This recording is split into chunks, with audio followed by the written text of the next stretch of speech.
Pemirsa, Otorita Ibu Kota Nusantara memastikan pembangunan konsep transportasi berkelanjutan di IKN akan menitik beratkan pada upaya membangun sistem transportasi publik.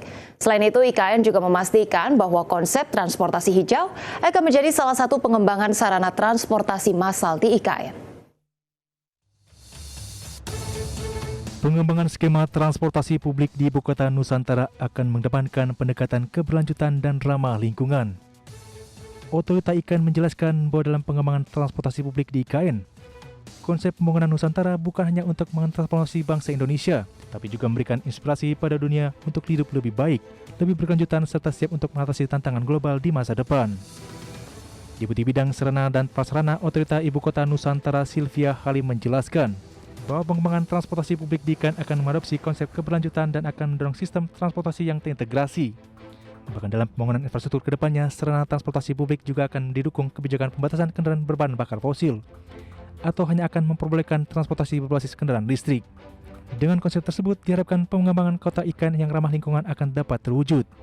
Yeah, and besides the number of restrictions, the other restriction actually that we are currently formulating is the fossil fuel vehicles. Yeah, the intention of the plan is that the new capital will only allow non-fossil fuel vehicles or low emissions vehicles to be moving about in the city. So we expect at the beginning perhaps only EV vehicles, EV cars, EV taxi, EV bus, and to be in operation in capitals. Selain itu, penerapan konsep 10 Minute City untuk IKN menjadi hal yang sangat mungkin diwujudkan.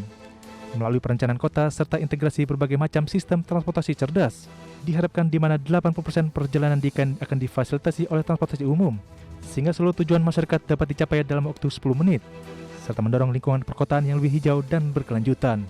Dari Jakarta, Raharjo Patmo, IDX News.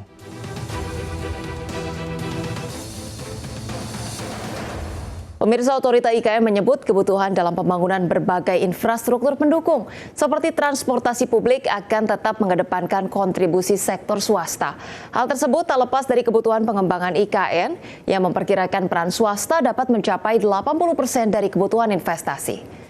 Menurut Deputi Pendanaan dan Investasi Otorita IKN Agung Wicaksono, kebutuhan transportasi berbasis kendaraan listrik di IKN yang besar membutuhkan banyak pihak, baik dari dalam maupun luar negeri, untuk dapat berinvestasi di sektor tersebut.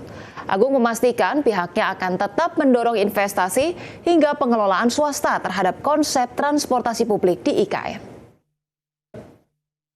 2025 to 2029 onward, which means there is room for opportunity that public involvement, public funding involvement on building the infrastructure that will be necessary.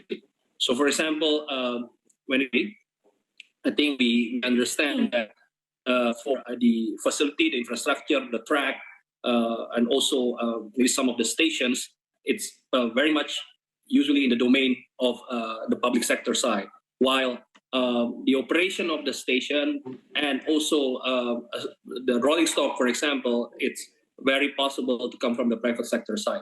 So this kind of mix would be necessary, and that is why the current feasibility study being done, we are working together with the Ministry of Transportation.